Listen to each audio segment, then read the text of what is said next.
Bueno, nosotros de la Fundación SIDA Córdoba hace muchos años estamos intentando acercar el tema de la alimentación integral y de las medicinas complementarias.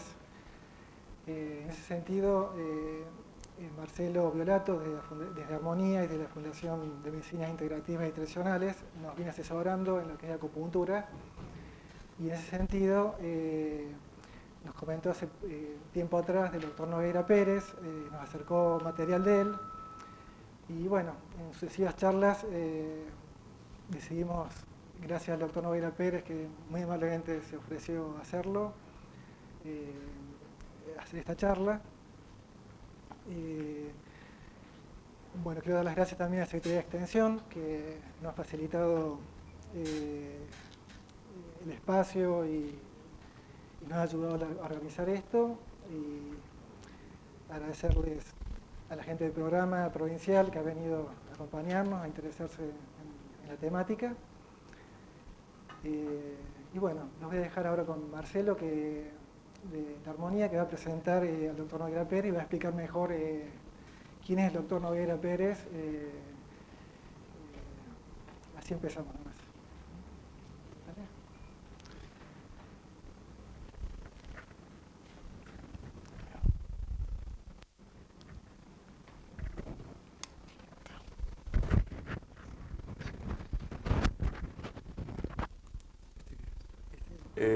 Ante todo, muchas gracias a la invitación recibida por parte del presidente de la Fundación SIDA Córdoba hace años atrás, cuando fui invitado para intentar aportar algún tipo de conocimiento al área de las medicinas complementarias.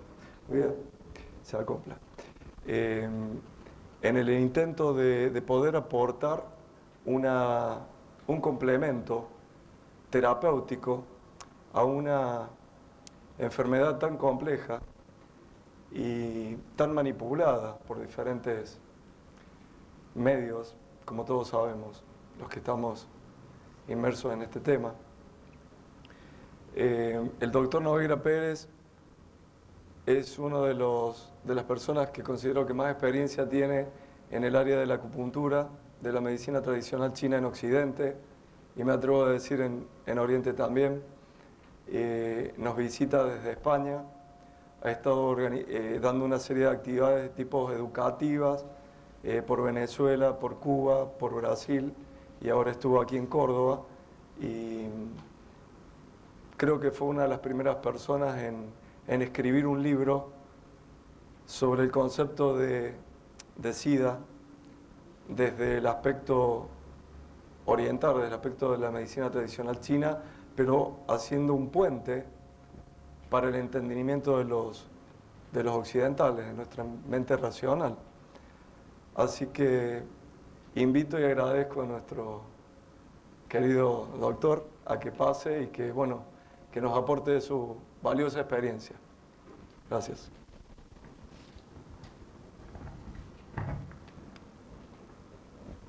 Conocidas en este salón, y estoy muy satisfecho de poder extender el conocimiento de la medicina tradicional china, porque considero que es un aporte muy válido para el tratamiento de este tipo de enfermedades que asolan a la humanidad y que son debidas a una serie de cuestiones previsibles. Antes de que saliera el SIDA ya se sabía que existía. El SIDA se sabe que existe hace 5.000 años, no es de hace 20. Hace 20 se empezó a manifestar por una serie de circunstancias que conllevaron precisamente su aparición. Era algo previsible. De hecho, la medicina tradicional china se fundamenta en que los seres patógenos, los microorganismos o otros entes, como son los virus, se desencadenan cuando el medio es favorable, con lo cual no hay enfermedades sino enfermos. Este punto de vista es muy importante, y cuando en la humanidad se dieran una serie de circunstancias que hicieran que ese terreno era propicio para el ataque de este microorganismo no vital, hablaremos lo que es el virus bajo el punto de vista de la medicina tradicional china, pues empezó a desencadenarse la enfermedad, como era lógico. En las Navidades del año 1989 moría mi padre de SIDA, un hombre con 75 años que jamás había bebido ni fumado, era un hombre de aquellos de antes, que no había tenido contactos sexuales fuera de su mujer y que fue intervenido de próstata en el hospital y le transfundieron sangre que estaba contaminada, a él y a otros muchos que por aquel entonces se intervinieron, y las hematurias consecuentes a la intervención recomendaron la transfusión sanguínea, y vivió justamente un año. Un hombre con una fortaleza, con una gran capacidad física, con una vitalidad increíble, pues murió a los 75 años, cuando un año antes pesaba 90 kilos, andaba en bicicleta, y cuando murió con menos de 50 kilos y no se tenía de pie. Lógicamente aquello, a mí como sanitario, como médico, me impactó enormemente, puesto que todas las pruebas que les hacíamos bajo el punto de vista de la medicina occidental y todos los diagnósticos que hacíamos bajo el punto de vista de la medicina oriental, porque ya de aquella teníamos los conocimientos de ambas medicinas, fracasaban porque no sabíamos qué es lo que estaba ocurriendo. No había cáncer, no había ninguna enfermedad conocida que pudiera originar esa depauperación tan rápida del sistema. Es más, hasta dos catedráticos de medicina tradicional china que coincidían, que venían a España a dar unos seminarios sobre acupuntura, logré llevarlos a casa de mi padre para ver si podían hacerle un diagnóstico, y lo único que dijeron es que tenía un profundo fuego en la sangre, que es el concepto, lógicamente, de SIDA, ¿no? El concepto de excesivo calor interno que destruye, ¿no? Como se está destruyendo la propia naturaleza debido al sobrecalentamiento de la atmósfera. En el momento que ocurriera eso iba a venir el SIDA, porque el ser humano es la propia naturaleza. Entonces, bueno, como estoy hablando del año 89, prácticamente todavía se sabía que había esta infección, pero no se había aislado todavía el virus, ni se sabía mucho al respecto, con lo cual nos cogió a todos un poco a desmano, a despié. Pero una vez que ocurrió, yo empecé a analizar lo que el doctor Nguyen Van Ghin nos había dicho en Madrid hacía 6 o 7 años antes, en una de las conferencias que él dio, y que lógicamente yo tengo grabada y la conservo como un tesoro, porque era una especie de predicción de lo que iba a ocurrir. Él ya por los años, a principios de los años 80, incluso en los 70, hablaba de que la humanidad iba a ser sacudida por una enorme infección, una enorme plaga, una pandemia, originada por un sobrecalentamiento de la esfera terrestre, junto con otros factores de excitación que componen los elementos que los que estudiamos acupuntura conocemos como las causas patógenas. Efectivamente, esta base que el doctor Van Ghin nos dio me permitió ir investigando, ir haciendo pesquisas tanto en Occidente como en Oriente. Conté con la colaboración de varios médicos chinos, de varios biólogos, que, bueno, una vez expuesta esta hipótesis de trabajo, pues sorprendentemente todos al final coincidían que efectivamente esa podría ser la causa que generó el brote de esa enfermedad. Tuvo que haber una serie de circunstancias coadyuvantes que permitieran que se desencadenara este proceso, pero que se sabía que iba a ocurrir si eso hubiera lugar. Si llegara ese momento, iba a ocurrir esto. Una especie de selección de la propia naturaleza, ¿no? De alguna manera, cuando los agentes patógenos se justaponen y van los tres en el mismo sentido, pues puede ser tal la intensidad de la causa patógena que la capacidad defensiva del individuo no tenga suficiente poder para poder neutralizarlo.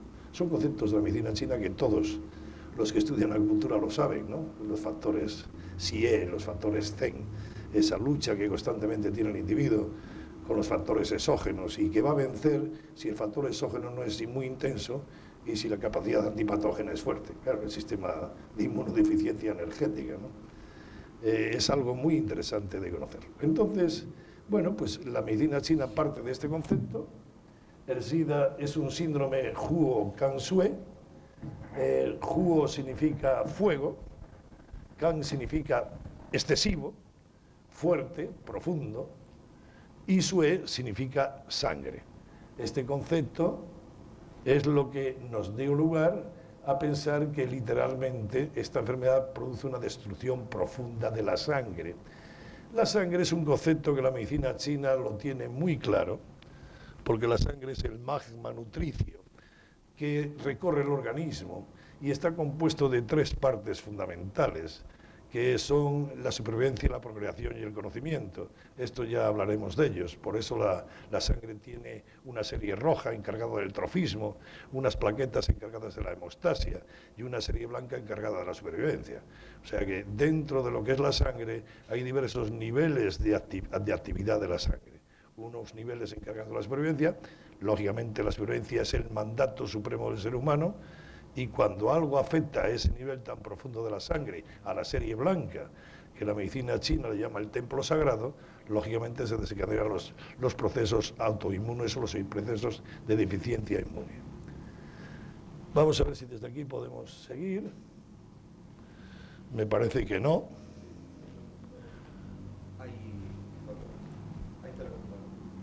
Sí, pasa si quieres.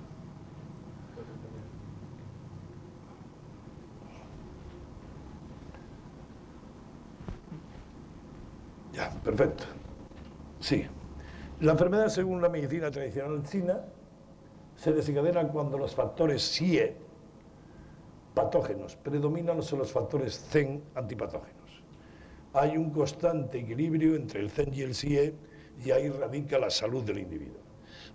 Si el CEN es fuerte y el SIE es débil, lógicamente hay salud. Si el CEN es alto y el SIE es alto, se produce lucha y por lo tanto síndromes de plenitud agudo, y si el SIE es alto y el CEN es bajo, se produce el déficit o los procesos crónicos donde ha vencido el SIE y este va avanzando en profundidad a las diversas capas del organismo hasta llegar a la parte más íntima del organismo, que es la sangre, y dentro de la sangre, la parte más íntima, el templo sagrado que dice la medicina china es la serie blanca. Pasa. Los factores SIE es un término que en medicina china significa demonio. Demonio es agente maligno. O sea que realmente el término tiene propiedad, ¿no? Porque SIE es todo aquello que es capaz de hacer daño. Lo que pasa es que nosotros al demonio nos han dicho que tiene cuernos y rabo y ya pensamos que tiene que ser un ente físico, un ente semihumano, un dios, ¿no? No, para la medicina china SIE es todo lo que es perjudicial, agente capaz de producir daño. Entonces el agente perverso son 4, y esto es algo muy importante que debemos de considerar en la medicina occidental y que muchas veces olvidamos. Hay un factor que es el más importante de todos ellos, que es el factor de predisposición congénito, el llamado Zong-Sie. Este aspecto es el que marca el terreno hacia el cual van a confluir el resto de los demonios, el que dice, ahí hay que atacar. El SIE-Zong es el estratega, el individuo que marca el terreno donde, si hay justaposición de factores patógenos, se va a desencadenar la enfermedad. Esto es la enfermedad. En medicina china parte de un terreno predispuesto o favorable. En términos generales, ese terreno es congénito. Todas las enfermedades tienen en mayor o menor proporción un componente congénito que da la diana del factor patógeno. Luego tenemos el SIE-Sen, que son los trastornos emocionales. Cuando una medicina hace 5.000 años es capaz de decir que el factor SIE tiene un alto grado de jerarquía patógena, de tal manera que le consideraban el agente patógeno más importante después de la predisposición congénita, ya es una medicina que admite todo el crédito del mundo. porque hace 50 años, solo 50 años, al médico que se le ocurría decir que un disgusto podría producir una úlcera de estómago, le quitaban el carnet de médico. Con lo cual, ellos conocían la psicosomática perfectamente hace 5.000 años. Tenían un conocimiento profundísimo del ser humano y de su medio, tanto geocósmico como emocional. Era algo, la medicina china es algo importantísimo. Es la medicina con letras mayúsculas, porque es una medicina holística que integra el cielo, el hombre y la tierra, una tríada indisoluble, donde intervienen todos los factores geocósmicos y geotelúricos en el individuo. El siguiente factor era el Xiegu, transgresiones dietéticas como factor exógeno-endógeno, la mala alimentación, la transgresión dietética y por último, el último demonio, que hoy día es un demonio muy encabreado, es un demonio muy malo, muy perverso, que hoy día tiene una gran influencia, que es el factor medioambiental, el factor exógeno que hoy día perturba enormemente a los seres humanos debido a la agresividad de las corrientes de baja frecuencia y de todas las corrientes electromagnéticas descontroladas que están generando disturbios importantes y muchas leucemias y muchos cuadros de anemias y muchos cuadros de patología orgánica tienen como agente desencadenante este tipo de agresión. Por lo tanto, si un individuo tiene un cierto terreno y después se justaponen, se juntan en un mismo sentido los tres demonios, pues lógicamente el Xie va a vencer al Zen, porque son tres fuerzas que se pueden unir en un mismo sentido, con lo cual a la hora de hacer terapia, el terapeuta lo tiene que tener muy claro: divide y vencerás. Divide al enemigo, vete restándole influjo a ese enemigo, unas ciertas normas higiénico-dietéticas, unas ciertas normas medioambientales, unas normas de tipo emocional, una psicología, acupuntura dirigida a regular el Zen, todo lo que sea calmar las emociones, reducir la agresividad del medio, tanto dietético como medioambiental, es ir restando influjo a los demonios. Porque claro, si un individuo tiene alteraciones emocionales y tiene una dieta perversa, llena de proteínas, de alcohol, que no toma sustancias suficientes para el equilibrio orgánico, y si encima tiene un medio ambiente muy agresivo, porque tiene un hábitat que hay radiaciones electromagnéticas descontroladas por todos los lados, no tiene feng shui, y encima los agentes climatológicos también le están incidiendo negativamente, pues por muy fuerte que sea, acabará padeciendo una enfermedad, porque hay muchos factores coadyuvantes que le están produciendo un desgaste, y ese desgaste acaba fracasando al individuo. Pasa. En términos generales, el Zen es superado por el Xie cuando estos se justaponen, dando lugar a la unión de agentes predisponentes, agentes coadyuvantes, agentes desencadenantes, que es como en medicina occidental hablamos en términos generales. Pasamos. Cuando ello ocurre, comienza la enfermedad, que sigue un proceso que evoluciona de superficie a profundidad, que la medicina china describe como síndrome de las 4 capas. Todos los que conocen la medicina china saben que la enfermedad inicialmente afecta a las estructuras más externas del individuo, que son sus sistemas energéticos colaterales, provocando dolores reumáticos, provocando alteraciones de la funcionalidad articular, provocando lesiones dermatológicas, provocando una serie de efectos a nivel externo.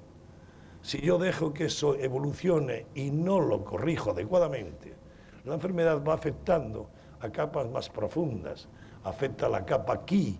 La capa Qi es la capa de las vísceras, estómago, vesícula biliar, intestinos. Y si no lo corrijo a este nivel, la enfermedad alcanza un tercer nivel, que es lo que se llaman los órganos, las hepatopatías, cardiopatías, todos los problemas del pulmón, de los riñones. Y si no atajo la enfermedad a este nivel, acaba afectándose la sangre. La sangre es el último nivel, donde ya la enfermedad superadas, las capas Wei, la capa Qi, la capa Jin, acaba afectando a la sangre. Y dentro de la sangre se puede afectar la capa más externa, que es la serie roja, dando lugar a pues, patología, hematopatías relacionadas con la serie roja, como puede ser pues, alguna anemia, alguna alteración de este tipo. De persistir aparecen ya alteraciones de mayor consideración, como puede ser leucemias, y ya acabando como última y la más profunda de todas las enfermedades, es la que afecta a la serie blanca, al sistema inmune, donde está incluida, donde está grabada la supervivencia del individuo. En el momento que se afecta al sistema inmune, el individuo queda absolutamente desvencijado para que todos aquellos gérmenes o elementos nocivos puedan atacar con perfecta inmunidad y puedan destruir al individuo. Por lo tanto, no hay enfermedad más profunda, ni la puede haber, que la que afecte a la serie blanca. Es el último escalón patógeno. De hecho, la medicina china dice que la serie blanca es el templo sagrado, el lugar donde reside la inmunidad. ¿Comprendéis el concepto filosófico? Pero claro, no es solo filosófico, porque si tú analizas esto te vas dando cuenta de la profunda razón que tenían estos principios antiguos. Hace unos 5.500 años, o quizá más, 6.000 años, había una civilización muy importante, una civilización que tenía un conocimiento profundísimo de lo que era el ser humano dentro de un contexto de interrelación con el cielo y la tierra. De hecho, el ser humano, ideogramáticamente, sabéis que en China, en Oriente, la escritura no es alfabética, sino que es ideogramática. Y este ideograma representa un ser humano. Representa un ser humano que tiene los dedos, las manos hacia el cielo. El cielo es una estructura infinita, por lo tanto circular, recibiendo las energías, los influjos que vienen del medio cosmoastral en forma de energías yang. Ellos les llaman en la dialéctica yin-yang, lo del cielo es yang y lo de la tierra es yin. Es una manera de clasificar. Estas energías que vienen del cielo se unen con las energías que vienen de la tierra. La tierra es cuadrada, es finita, los pies en la tierra, recibiendo los influjos de la tierra, las corrientes geomagnéticas, todos los influjos que vienen de la tierra, que son importantísimos y que estamos aislados de ellas con mucha frecuencia. El imán terrestre es muy importante para el desarrollo de los seres vivos y todas las energías de la propia tierra. Eso es lo que conforma el Feng Shui. Los que estudian las energías de la tierra saben de qué estoy hablando, ¿no?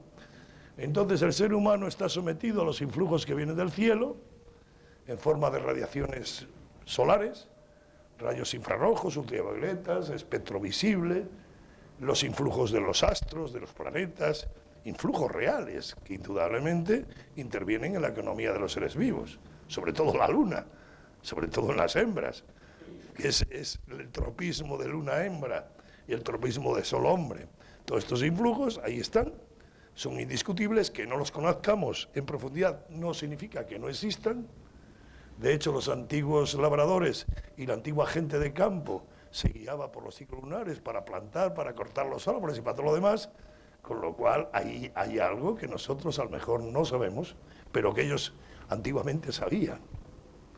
Y esos influjos del cielo y esos influjos de la tierra hacen un individuo equilibrado entre el cielo y la tierra, con lo cual, si estos antiguos conocían el cielo, porque eran astrólogos, eran astrónomos, la sabiduría de la antigüedad sabéis que estaba asociado al conocimiento de los astros.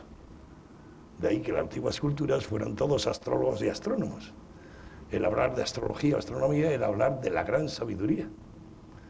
Los reyes magos eran astrólogos que venían de Oriente. Merlín era astrólogo. Los astrólogos eran los sabios de la antigüedad. Si conocían la astrología y conocían los movimientos exactos de los planetas, sus conjunciones, conocían todos los movimientos astrales y los podían predecir con mucho tiempo. De ahí que hubieran desarrollado unidades de tiempo muy pequeñas. Ellos conocían una unidad de tiempo que se asemejaba a la 10 milésima del segundo, y estaba descrito.